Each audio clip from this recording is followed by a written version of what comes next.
यदि तेरी दाहिनी आंख तुझे ठोकर दे तो उसे निकाल कर फेंक दे, भला होगा कि तेरे अंगों में से एक नाश हो जाए और तेरा सारा शरीर नरक में ना डाला जाए।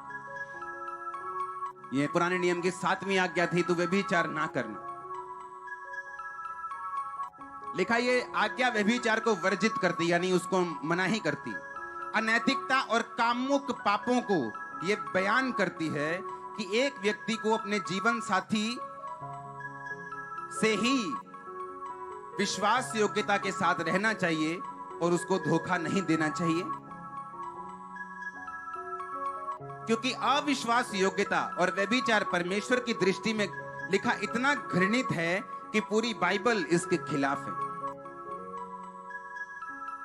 व्यभिचार, गंदी पिक्चर्स को देखना, गंदी वीडियोस को देखना, मन में गंदे विचारों को पालना, उन्हें सोचना और उनमें आगे बढ़ना। व्यभिचार इतना गंभीर पाप है कि परमेश्वर के वचन का यह अनादर करने के बराबर है और परमेश्वर की 10 आज्ञाओं में से एक और यीशु मसीह की मत्ती की आज्ञाओं को तोड़ने के बराबर है। बाइबल में जितने भी पाप हैं, बाइबल कहती है कि व्यभिचार एक ऐसा इकलौता पाप है जो आप अपने शरीर के खिलाफ करते हो। लिखा, व्यभिचार करने वाला व्यक्ति अपने शरीर के खिलाफ पाप करता है। और बाइबल कहती है अगर आप अपने शरीर को खिलाफ पाप करेंगे जहां पर पवित्र आत्मा रहता है तो परमेश्वर इसका दंड आपको देगा। दुनिया में बहुत सारी ऐसी घटनाएं हैं जहां पर लोग इस व्यभिचार के कारण मर गए, और अगर आप ध्यान लगाएं दुनिया में वो और ऐसी कितनी गंभीर बीमारियां हैं जो इस व्यभिचार के पाप की वजह से लोगों को लगती हैं। वो मानसिक, शारीरिक और पैसे की कमी की प्रॉब्लम उनकी लाइफ में सदा रहती है। व्यभिचार एक ऐसा पाप है, अगर ये आपकी लाइफ में रहे तो नीति वचन 5 उसकी 1 आयत से मैं पढ़ूंगा। हे मेरे पुत्र, मेरी बुद्धि की बातों की ओर ध्यान दे, मेरी समझ की बातों की ओर कान लगा, जिससे तेरा विवेक सुरक्षित बना रहे और तू ज्ञान के वचनों को थामे रहे।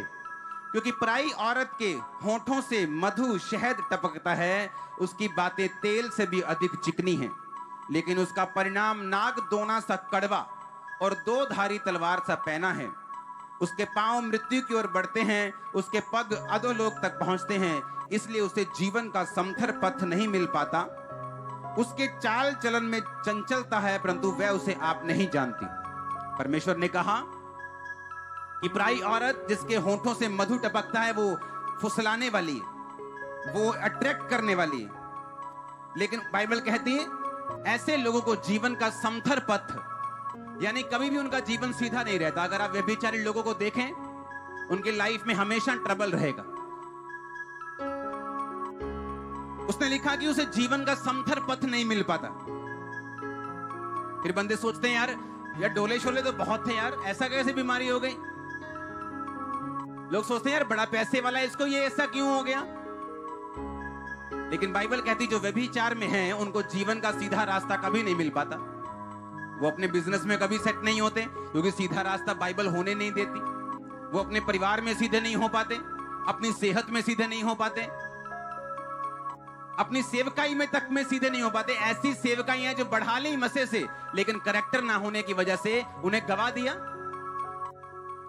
क्या चाहते हैं परमेश्वर? ऐसा कि आप 10 साल चर्च आए, मसा कमाएं, सामर्थ कमाएं, इज्जत कमाएं और एक पाप में अपना सारा कुछ गवा दें। परमेश्वर तो ऐसा नहीं चाहते, लेकिन शैतान ऐसा चाहता है, क्योंकि शुरू से उसे मेहनत को व्यर्थ करने का एक लालसा है उसके अंदर। बाइबल कहती मुझ में की गई मेहनत व्यर्थ नहीं जाती, लेकिन मुझसे बाहर नहीं। और शैतान जानता है आपकी मेहनत व्यर्थ कैसे करनी, पाप में गिरा के। लिखा उसे जीवन का समथर पथ नहीं मिल पाता, उसे जीवन का सीधा रास्ता नहीं मिल पाता जो लोग व्यभिचार में रहते हैं। पुराने नियम में लिखा था तुम व्यभिचार मत करना। आपको क्या लगता है परमेश्वर ने आपको बोर करने के लिए ऐसा बोला? क्योंकि परमेश्वर जानता है कि ये शैतान के हथियार हैं ताकि आपको जीवन का समथर, क्लीन सीधा रास्ता ना मिल पाए, आप इधर उधर भटकते रहें, आपकी जिंदगी में शैतान काम करता रहे, यह शैतान की योजना थी। बाइबल कहती है दाऊद की जिंदगी में व्यभिचार के अलावा पूरी दुनिया में, पूरी लाइफ में कोई पाप नहीं पाया गया, और उस पाप के दूरगामी परिणाम थे क्या? उसके घर में तलवार चली क्योंकि उसने बेतशेबा के पति को तलवार से मारकर उसे अपना कर लिया। नातान नबी आके बोलता है दाऊद तेरे पास परमेश्वर कहता मैंने सब कुछ दिया और मैं और भी बहुत कुछ देने वाला था। व्यभिचार शैतान का एक हथियार था कि दाऊद की जिंदगी में इतना कुछ था, परमेश्वर कहता मैं अभी और भी देने वाला था। यानी परमेश्वर जब आपको चुनता है, अनएंडिंग ब्लेसिंग्स उसके दिल में आपके लिए रहती हैं। आप सोचते हैं अच्छा मेरे पास अब 100 एकड़ है, अच्छा मेरे पास अब 10 लाख लोग हैं। परमेश्वर कहता नहीं, तो शुरुआत है। मैं तो अभी बहुत कुछ देने वाला था, मैं तो अभी 1 करोड़ देने वाला था, मैं तो अभी तेरे को 5 करोड़ रूहें देने वाला था, ये तो अभी शुरुआत थी। मैं तो तेरे को और बड़ा बिजनेस देने वाला था, मैं तो तेरी चंगा करने वाला था। सोचो परमेश्वर आपसे क्या कहता होगा। और परमेश्वर ने कहा तूने बेतशेबा को अपना करके उसके पति को तलवार से मरवा दिया, इसलिए अब तेरे घर में भी तलवार चलेगी।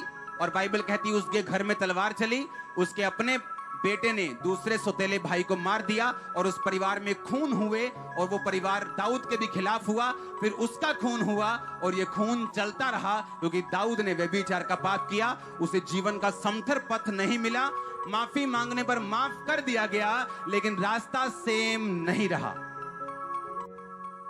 माफी मांगने पे मिल जाती, लेकिन अब आप रास्ता वो नहीं जो आप सीधे रास्ते फगवाड़ा से लुधियाना जा रहे थे, अब आप सीधा नहीं जा पाएंगे, आपको होशियारपुर जाना पड़ेगा, गढ़शंकर जाना पड़ेगा, घूमना पड़ेगा और फिर वहां आना पड़ेगा, क्योंकि ये आपने चुना, परमेश्वर ने नहीं।